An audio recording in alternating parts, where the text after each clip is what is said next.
శ్రీమాత్రే నమః. కార్తీక పురాణంలో 17వ అధ్యాయము ఈ విధంగా చెప్పబడుతోంది.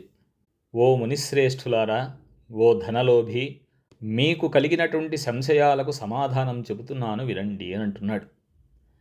కర్మబంధశ్చ ముక్తిశ్చ కార్యం కారణమేవచ స్థూల సూక్ష్మం తథా ద్వంద్వ సంబంధో దేహముచ్యతే. కర్మ వలన ఆత్మకు దేహధారణ అనేటువంటి జరుగుతోంది. కావున శరీరోత్పత్తికి కర్మ కారణమవుతోంది. శరీరధారణం వలననే ఆత్మ కర్మను చేస్తోంది. కావున కర్మ చేయుటకు శరీరమే ప్రధాన కారణమైంది. స్థూల సూక్ష్మ శరీర సంబంధం వలన ఆత్మకు కర్మ సంబంధం అనేటువంటిది ఏర్పడుతోంది. ఒకప్పుడు పరమేశ్వరుడు పార్వతీదేవికి చెప్పినటువంటి విషయాన్ని మీకు తెలియజేస్తున్నాను, శ్రద్ధగా వినండి అని అంటున్నాడు అంగిరసుడు. ఆత్మ అంటే ఈ శరీరమున అహంకారంగా ఆవరించి వ్యవహరించుచున్నది అని అంగీరసుడు చెప్పగా, అప్పుడు ధనలోబుడిలా అంటున్నాడు. ఓ మునీంద్ర, నేనింతవరకు ఈ దేహమే ఆత్మ అని భావిస్తూ ఉంటిని.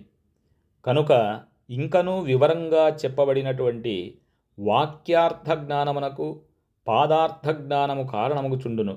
కావున అహం బ్రహ్మ అనేటువంటి వాక్యార్థమును గురించి నాకు తెలియజేయండి అని ధనలోభుడు కోరుకున్నాడు. అప్పుడు ధనలోభునితో అంగీరస మహర్షి ఇలా అంటున్నారు. అత్ర బ్రూమ సమాధానం కోన్యో జీవస్త్వమేవహి స్వయం పృచ్ఛసి మాం కోహం బ్రహ్మైవాస్మి నసంశయ.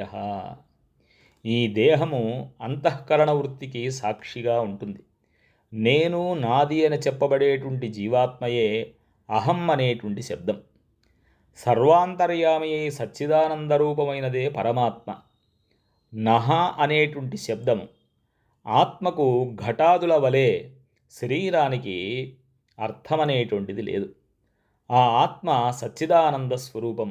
బుద్ధి, సాక్షి, జ్ఞానరూపి శరీరేంద్రియములు మొదలైనటువంటి వానిని వ్యాపారమునందు ప్రవర్తింపజేసి వానికంటే వేరుగా ఉన్నదై ఎప్పుడూ ఒకే రీతిగా ప్రకాశిస్తూ ఉండేటువంటిదే ఆత్మ అని చెప్పబడుతోంది.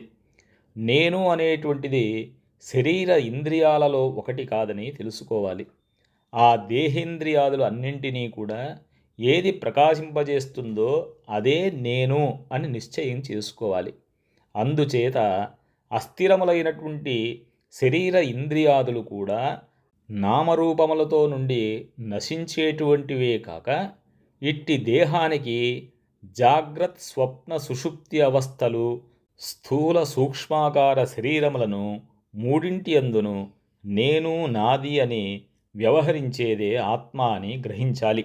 ఇనుము సూదంటురాయిని అంటిపెట్టుకొని తిరిగే విధంగానే శరీర ఇంద్రియాలు దేనిని ఆశ్రయించి తిరుగుచుండునో అదే ఆత్మ.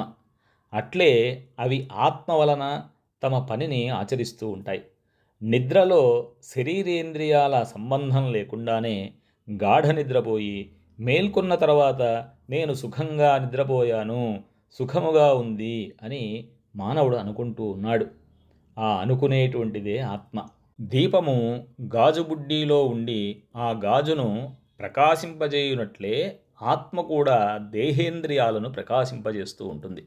ఆత్మ పరమాత్మ స్వరూపం ఒకట వలన దానికి భార్యాపుత్రాదులు ఇష్టమవుతున్నారు. అట్టి విశేష ప్రేమాస్పదమైనటువంటి వస్తువేదో అదే పరమాత్మ అని గ్రహించు. తత్వమసి మొదలైనటువంటి వాక్యములందరి త్వం అనేటువంటి పదానికి విశిష్టమైనటువంటి జీవాత్మ అనేటువంటిది అర్థం. తత్ అనేటువంటి పదానికి విశిష్టమైన సచ్చిదానంద స్వరూపమని అర్థం. తత్వమసి అనేటువంటిది జీవాత్మ పరమాత్మల ఏకత్వాన్ని బోధిస్తుంది. ఈ రీతిగా సర్వజ్ఞత్వాది ధర్మాలను వదిలివేయగా సచ్చిదానంద రూపం ఒక్కటి నిలుస్తుంది. అదియే ఆత్మ. దేహ లక్షణము ఉండడము, జన్మించడము, పెరగడము, క్షీణించడము, చావడము మొదలైనటువంటి 6 భాగములు శరీరానికే కానీ ఆత్మకు లేవు. జ్ఞానానంద స్వరూపమే పూర్ణత్వము గలది. వేదములలో దేనికి సర్వజ్ఞత్వము, ఉపదేశము, సంపూర్ణత్వము నిరూపించబడి ఉన్నదో అదియే ఆత్మ. ఒక కుండను చూచి అది మట్టితో చేసినదే అని ఏ విధంగా అయితే గ్రహిస్తున్నామో అదేవిధంగానే ఒక దేహాంతర్యామి అయినటువంటి జీవాత్మ పరమాత్మ అని తెలుసుకోవాలి. జీవులచే కర్మఫలాన్ని అనుభవింపజేసేటువంటి వాడు పరమేశ్వరుడని, జీవులు ఆ కర్మఫలాన్ని అనుభవిస్తున్నారని తెలుసుకోవాలి. అందువలన మానవుడు గుణసంపత్తు కలవాడై గురుసేవను చేస్తూ సంసార సంబంధాలకు ఆశలన్నీ విడిచి విముక్తిని పొందాలి. మంచి పనులు తలచినటువంటి చిత్తశుద్ధియు, దానివలన భక్తి జ్ఞాన వైరాగ్యములు కలిగి ముక్తి పొందుతాడు. అందువలన సత్కర్మానుష్ఠానము చేయాలి. మంచి పనులు చేసిన గాని ముక్తి లభించదు అని అంగిరసుడు చెప్పగా, ధనలోభుడు నమస్కరించి ఈ విధంగా చెప్పబోతున్నాడు. మరి ధనలోభుడు ఏమి చెప్పాడో మరుసటి అధ్యాయంలో తెలుసుకుందాం. సర్వే చ సుఖినః సంతు సర్వే సంతు నిరామయాః సర్వే భద్రాణి పశ్యంతు మా కశ్చిద్ దుఃఖభాగ్ భవేత్. ఓం శాంతి శాంతి శాంతి.